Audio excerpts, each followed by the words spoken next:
Hey all, Jason Levon, priest at St. Luke's Episcopal Church in Milwaukee, Wisconsin, and welcome to another edition of Pause and Pray. I'm one of those people who loves when anything makes my life simpler, whether it's new technology or a new app on my phone or wisdom from a mentor that helps me solve a dilemma I've been facing and simplifies my life in so doing. I'm eternally grateful. And then I discover the gift and blessing of ministry, which pulls me back into where most of us live in our lives, if we're honest, and that is in great complexity. Whenever people find out that I am a priest, it's always interesting what comes after that. And oftentimes it's a journey into the more complex areas of life. Sometimes I get those big theological questions like, well, why do bad things happen to good people? Or why did God allow this to happen and not stop that from happening? Those big questions, which are really questions of how do we make sense of a complex world that isn't easy to grasp or figure out.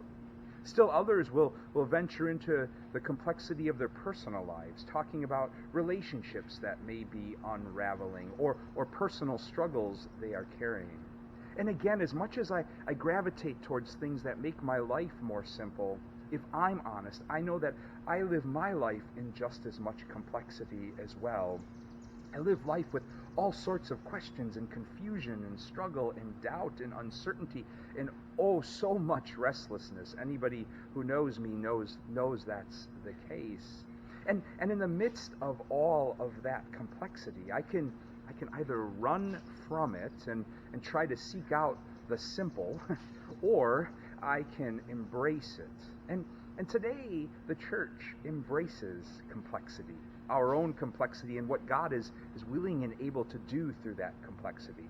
Because the church lifts up the figures of Peter and Paul today, two incredibly complex figures, pillars in the early church.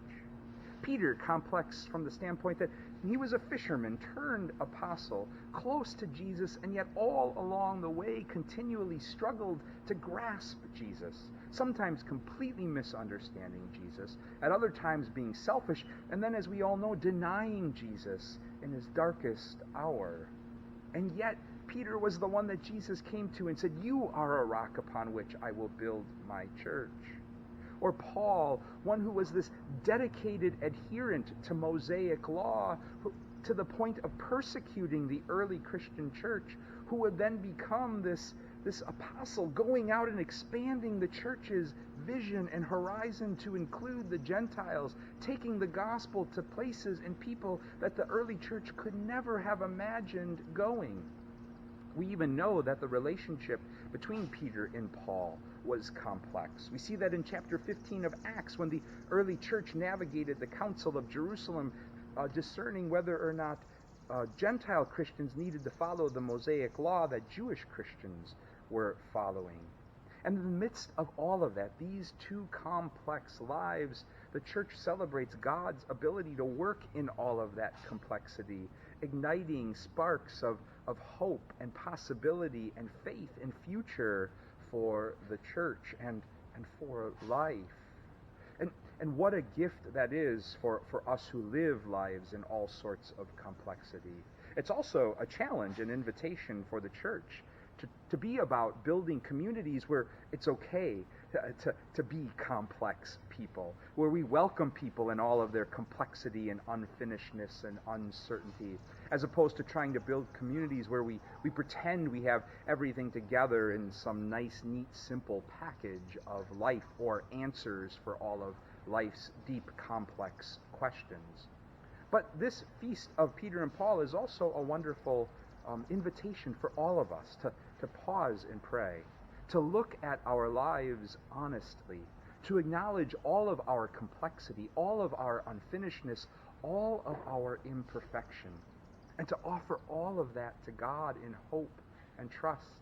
Because we see in the lives of Peter and Paul that we have a God that's wanting and willing and able to step into our lives, even and especially in all of their complexity, and there be about the work of igniting sparks of hope and faith and possibility all sparks a world as complex and chaotic as ours so desperately needs. God's peace and blessings to you all.